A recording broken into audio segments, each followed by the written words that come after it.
ekyokusooka tekisobola kuba kyange bwomu. Ndi deputy president wa kibiina, nalina candidate wa kibiina at the end of the day. Kuno okukyusakyusa n'okubba obulu kwabadde wange kokka nedda. Sinabakula naye mpulidde ano mu kibuga mukwano gwange Fred Nyanzi ndowooza yali awangudde n'obululu buyitirivu. Ki ekyabaddewo? Mufumbira omusajja atu ng'awangudde ng'alina mu kkomera ne bamukyusa. Mukwano gwange Hildaman yakankubirako before this press conference ng'alina omuzadde kankwanjulire Kikaya College School Bulenga lya kisulo n'abava ebweru ly'abawala n'abalenzi ligatta amadeeni gonna liviira ddala ku siniya esooka paka ku y'omukaaga lisomesa arts ne sciences. Omwana bamubangulira ddala tebakoma kusoma busomi kyokka, bamutendeka emirimu gy'omu mutwe omuli okwokya welding, okusiba amazzi, okusiba enviiri, okukosa okufumba oba kiyite catering and hotel management, okuzimba, okutunga oba kiyite fashion and design, okukanika emmotoka, okukosa amasannyalaze, ku bitone by'abayizi b'ekansa omuli okuyimba, okusamba omupiira wamu n'okubaka, endya y'abaana nnungi, library ya mulembe. Ow'ekisulo osasula emitwalo 69. Okwo nno kwe kuli okulya, okusula, okusoma n'endabirira endala yonna. Lisangibwa Bulenga ku Mityana Road, kilomita 7 zokka okuva e Kampala. Kuba ku 0772 442 799. Kikaya College Bulenga. ekyokusooka tekisobola kuba kyange bwomu. Ndi deputy president wa kibiina, nalina candidate wa kibiina at the end of the day. Kuno okukyusakyusa n'okubba obulu kwabadde wange kokka nedda. Sinabakula naye mpulidde ano mu kibuga mukwano gwange Fred Nyanzi ndowooza yali awangudde n'obululu buyitirivu. Ki ekyabaddewo? Mufumbira omusajja atu ng'awangudde ng'alina mu kkomera ne bamukyusa. Mukwano gwange Hildaman yakankubirako before this press conference ng'alina almost bululu 7 kasinza Amelia. Ensonyi zaabakutte ne balangirira oyo. So Kayemba Solo mbadde wano nga nfuna report kuva Ruvuma wa basazeyo obusazi nga kati baga nti obono tumuleka ayitewo ono ye kati tajja kukola ki kuyitawo. So it was not, they were just allotting gwe bagadde nga kale kati muleka akole ki ayitewo, naye ono ye tetujja mukola ki umukkiriza. So kati tukyayogera ku byavudde mu kulonda because wabaddewo kulonda literally wabaddewo kavuyo nakuba bantu family z'abantu bano abatiddwa oyogeddeko ku kyokulaba nti togenda bireka bigendera. No. I know, reading the language of the president, he alluded to terrorist action. And I think they will soon open a terrorist case on me and maybe others. Naye asooka anoonye deputy RDC w'Ebutambala eyali on the scene of crime. Literally commandeering this mayhem. Okay? And other vigilantes the community can provide. Abalagira nti you shoot abantu abali muki mu nyumba. So if you want to find terrorists, go to them. Go to those people. Baba banonya baki ba terrorist. Banonye deputy RDC, banonye commandant w'amajje gwe bateka ya Shaba, banonye DPC, banonye ababali be bakulimbulidde okutirimbula abaki abantu. Am I going to keep quiet? Obutanonya justice nedda sebo. Tujja nkyekuŋŋaanya ne bannange ne baloya n'abalala tusobole okulaba nga tunoonya obwenkanya ku bantu abo because si betubireka ne biyita bwe biti abamu kyalina I've been lucky mbadde MP 2 terms almost 3 terms sina na complaint nene nnyo gye nnina ne some of you n'abato abalala bandyagadde baweebwa omukisa okwetaba mu bukulembeze bw'ensi yaabwe baagala kumala kukola ddaame nti ogenda obigenda mu bino sooka oleka eddaame oba ogamba nti kakati ngenza okubeera polling agent opposition wa candidate wa opposition ekoleka olaamye and the president adayogera ku Libya ebintu ebyaleeta Libya okufuuka West Libya bannabyabufuzi n'abakulembeze balowooza nti basenkagale bo tebakoonwako basobola okukola kyebakola kyebaagala so bwe kisobwe kiri n'endowooza tujja kunoonya justice yonna gyali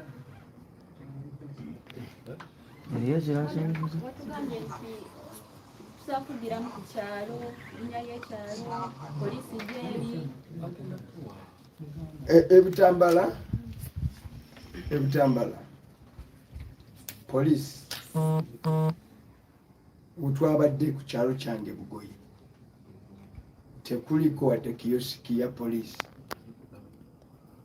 police station okuva ewange waka eri Gombe mu town kubanga nze kyalo kyemba bakiyita Bugoyi bamu Gombe town Gombe parish Gombe village Butambala county kati okuva ewange okutuuka wali polling station waliyo kilomita ezo waliwo n'akagga kalamba bakayita Nabiboge so tewaliwo possibility nti omuntu yenna yanditambudde ku ssaawa 9 ayite mu kagga ako agende alumbe polling station eri kilomita meka 2 in any case baali bakola hot pursuit badde bajja bagoberera abantu mu kilomita 2 basooke babakubire mu garage eka so okuba nti babakubidde mu garage kijjawo obulimba bwonna president bwagezaako okuteekawo nti bano baali balumbye poliisi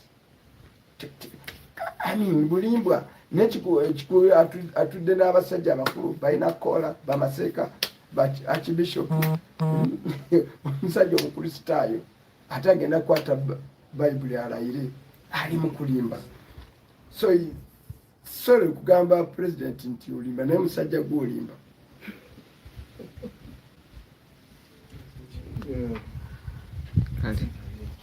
tekimala ekyo waliwo kano akatalekeka mpozi deputy president kaseera kano bannansi bandyagadde okumanya message ki gy'obakasuka kaseera kano kubanga bikolwa byonna byonna ebigenze mu maaso tuze mutulaga nti akalulu kemu agenda mu ka protest vote kati message ki eriwo gye muli nga banna NUP namawulire kigwayinza obbawa nga gwe deputy president agakwata ku president wo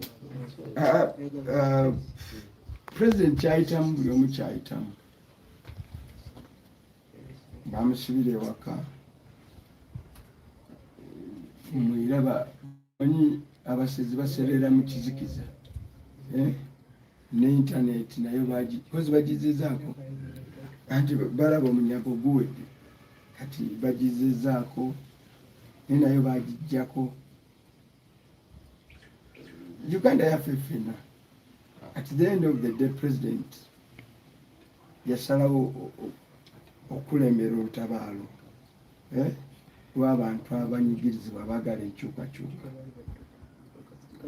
mu luzungu is just making a humble contribution ffenna tukola humble contribution mu busobozi bwaffe olina kyomubanja alina kyatakoze ng'ekibiina kya Nuupu ki tetubadde tulinako obusobozi kyetutakoze kati okulemerera okusinziira okuva wano tekikyali ku Nuupu wakuffe twagenda kwambula musajja tubategere nti bwati bwafaanana omulimu tugukoze tubatuusiza ku kisenge nga tebakyagamba nti tulonde ng'edda bye baali kati nga baalizo tinze kukozesa mundu nakulya kwamaanyi. Kati kitegeeza bannayuganda gye muli mu dayiningi ewaka buli omu yeefumiitirize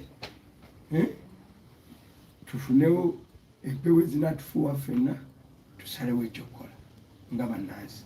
Tekikyali kya kibiina kya Nuupu, tekikyali kya President Kyagulanyi, tekikyali kya Muwanga Kivumbi. If it is about me, nzinga omuntu am comfortable.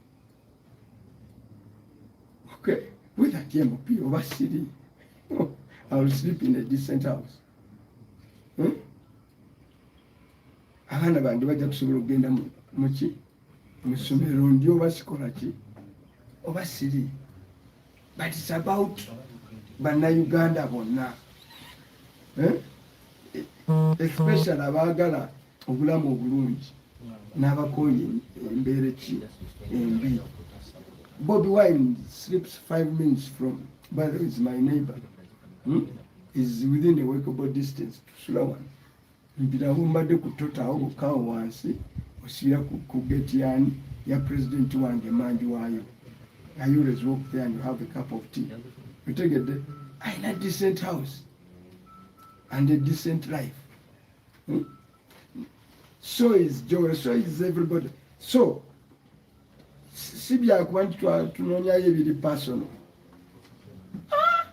Kati essaawa zino bannayuganda mwenna mulina okusomoozebwa omupiira tugubaddiza ffe. Kyova olaba twabagamba message yaffe yali very clear.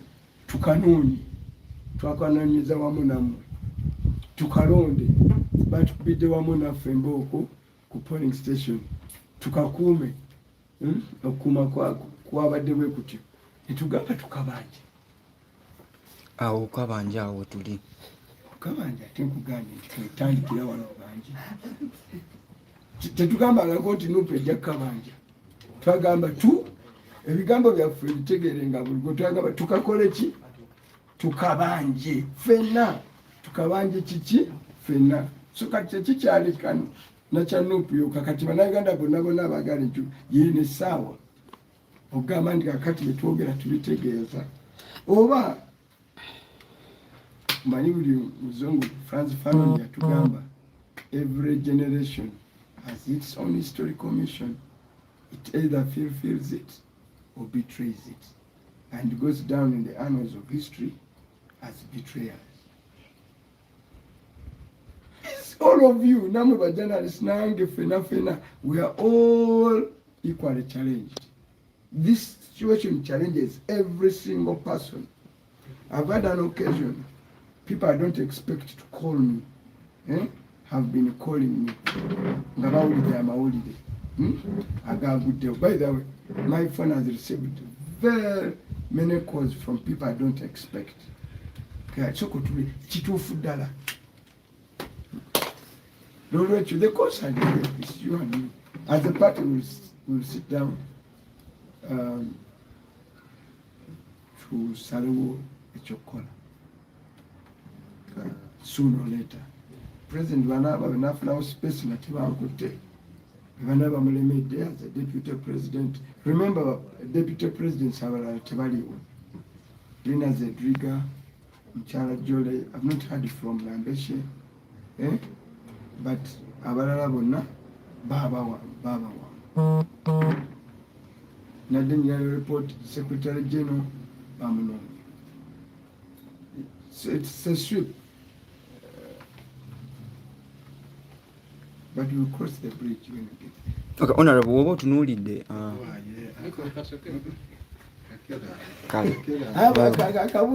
woba otunuulidde elections zino eziwedde bantu bangi emyaka gyammwe bavuddeyo mu parliament ate bantu bata ne bagenda. What's your say? Olowooza abantu babeetamiddwa? Ekiri geno lwaki otunuulira manaje babajjeeyo nekyo njogera ku mirambo gyafudde. Kakati gwaka akalulu yagala kazerolinga down nti generation empya.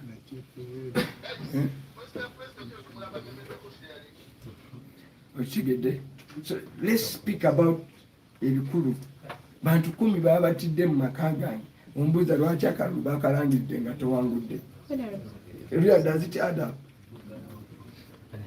era yagagamba nti bantu bebanzijeeyo.